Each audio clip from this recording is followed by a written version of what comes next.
Hi viewers, welcome to super power பக்தி channel. நான் இந்திரா. ஒரு வருஷத்துல 12 மாதங்கள். ஒவ்வொரு மாசத்துலயும் 2 பட்சங்கள். ஒன்று சுக்லபக்ஷம், ரெண்டாவது கிருஷ்ணபக்ஷம். சுக்லபக்ஷம் அப்படிங்கிறது வளர்ப்பிறை, கிருஷ்ணபக்ஷம் அப்படிங்கிறது தேய்பிறை. ஒவ்வொரு பட்சத்திலும் ஒரு ஏகாதசி வரும். அந்த ஒவ்வொரு ஏகாதசிக்கும் ஒரு பெயரும் இருக்கு. இந்த வரிசையில பங்குனி மாசத்துல வர சுக்லபக்ஷ ஏகாதசிக்கு என்ன பெயரு, அதன் பின்னணி என்ன, அந்த விரத முறை அனுஷ்டிக்கும் முறை என்ன, அந்த விரதத்தை இருந்தால் நமக்கு ஏற்படும் பயன் என்னங்கிறது தான் இந்த வீடியோல நம்ம பார்த்து தெரிஞ்சுக்க போறோம். இதற்கு முதல்ல நம்ம ஏகாதசி அனுஷ்டிக்கும் முறை என்னங்கிறத தெரிஞ்சுப்போம். அதுக்கு ஏகாதசி முறையும் மகிமைகளும் அப்படிங்கிற ஒரு தனி வீடியோவே நான் போட்டிருக்கேன். அதனுடைய லிங்கை டிஸ்கிரிப்ஷன் பாக்ஸில் கொடுக்குறேன். தயவு செய்து போய் செக் பண்ணி அந்த முறைகளை தெரிஞ்சுக்கோங்க. இப்போ பங்குனி மாசத்துல வர சுக்லபக்ஷ ஏகாதசி அனுஷ்டிக்கும் முறை, அதாவது அந்த பொதுவா ஏகாதசியோடைய விரத முறை இல்லாம அதோட சேர்த்து இந்த பங்குனி சுக்லபக்ஷ ஏகாதசிக்கு எக்ஸ்ட்ராவா என்ன பண்ணணுங்கிறதையும் குறிப்பிட்டிருக்காங்க. அது என்னன்னா, முதல்ல பங்குனி மாசத்துல வர சுக்லபக்ஷ ஏகாதசிக்கு அமலக்கி ஏகாதசி அப்படிங்கிறது பெயர். இந்த ஏகாதசி அன்னைக்கு சுத்தோபவாசமாயிருத்தல் வேண்டும் அப்படின்னு சொல்லப்படுது. சுத்தோபவாசமாயிருத்தல் வேண்டும்னா தீட்டு இல்லாமல் இருக்கணும். அதாவது மாதவிடாய் தீட்டோ, தாம்பத்திய தீட்டோ, பிறப்பு இறப்பு தீட்டோ இல்லாமல் இருக்க வேண்டும். அன்று பாவிகளுடன் பேசலாகாது. இவங்க பாவிகள் அப்படின்னு எந்த மாதிரி யாரை கேட்டகரைஸ் பண்ணுறாங்கன்னு எனக்கு தெரியல. அது மட்டும் இல்லாமல் இந்த ஏகாதசி, அதாவது அமலக்கி ஏகாதசி அன்னைக்கு நெல்லி மரம் இருந்ததுன்னா நெல்லி மரத்துக்கு கீழே பூஜை செய்கிறது ரொம்ப விசேஷமானது. அதனால் நெல்லி மரம் எங்கே இருக்குன்னு கண்டுபிடிச்சி அந்த நெல்லி மரத்துக்கு கீழே நல்லா சுத்தம் செஞ்சு, ஃபுல்லாக அதை சுற்றிலும் சுத்தம் செஞ்சு அந்த மரத்துக்கு கீழே கலசத்தை வைக்கணும். கலசத்தை வச்சு அதன் மேலே பரசுராமருடைய பிம்பத்தை வைத்து பூஜை செய்ய வேண்டும். ஸோ ஏகாதசி விரத முறை என்னவோ அந்த விரத முறை எல்லாமே இந்த பங்குனி மாத சுக்லபக்ஷ ஏகாதசி, அதாவது அமலக்கி ஏகாதசி அன்னைக்கு நீங்கள் நெல்லி மரத்துக்கு கீழே செய்கிறது. அதுவும் நெல்லி மரத்தை சுற்றி நம்ம சுத்தம் செஞ்சு அந்த மரத்துக்கு கீழே ஒரு கலசத்தை வச்சு அதில் பரசுராமருடைய பிம்பத்தை வைத்து, பரசுராமர் அங்கே இருக்காருங்கிற மாதிரி நம்ம நினச்சி விதிப்படி பூஜை செய்ய வேண்டும். அந்த விதியை தான் நம்ம இதுக்கு முன்னாடி பார்த்தோம், பொது விதி என்னன்னு. அதுக்கப்புறம் இந்த பூஜையெல்லாம் முடிச்சிட்ட உடனே நெல்லி மரத்தை சுற்றி பிரதட்சணம் செய்யணும். அதாவது சுற்றி வரணும். 3 முறையோ இல்லை 5 முறையோ, அது உங்களோட இஷ்டம். நெல்லி மரத்தை சுற்றி பிரதட்சணம் செஞ்சுட்டு பூஜையை பூர்த்தி செஞ்சிடணும்.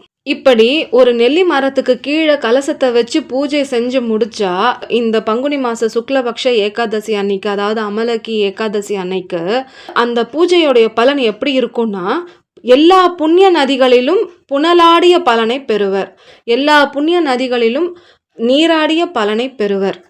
அது மட்டும் இல்ல, நெல்லி மரத்துக்கு கீழே கண் விழிப்போர் 1000 கோதானம் செய்த பயனை பெறுவர். அந்த நெல்லி மரத்துக்கு கீழேயே இருந்து இந்த கலசம் வச்சு பூஜை செஞ்சுருக்காங்க இல்லையா, அந்த நெல்லி மரத்துக்கு கீழே இருந்து அன்றைக்கி நைட்டு முழுசாக கண் விழித்து இருந்து சுவாமியோடைய பஜனை எல்லாம் பாடி அடுத்த நாள் அதே இடத்துல துவாதசி பாரணையை முடித்தா அந்த பூஜையோடைய பலன் எப்படி இருக்கும்னா 1000 கோதானம் செஞ்ச பலனை பெறுவர் அப்படின்னு சொல்லப்படுது. இப்படிப்பட்ட நெல்லி மரத்துடைய மகிமைகள் என்னென்னங்கிறதையும் சொல்லப்படுது. அதாவது முன்பு ஒரு சமயம் உலகம் எல்லாமே பரமாத்மாவோட ஐக்கியமாகி முழுசா ஜலமாய் காணப்பட்டது. முழுசாவே தண்ணியா மாறிடுச்சு.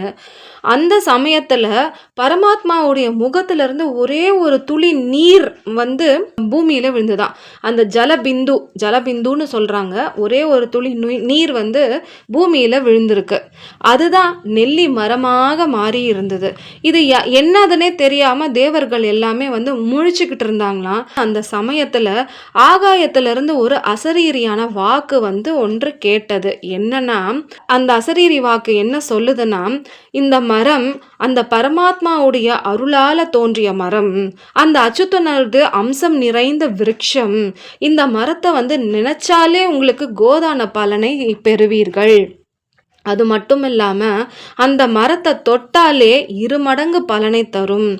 அதனுடைய கனியை புசிப்போர், அதாவது அந்த நெல்லி மர கனி, காட்டு நெல்லிக்காய் இருக்கு இல்லையா, அதை சாப்பிட்டால் நீங்கள் 3 மடங்கு பலனை பெறுவீர்கள்.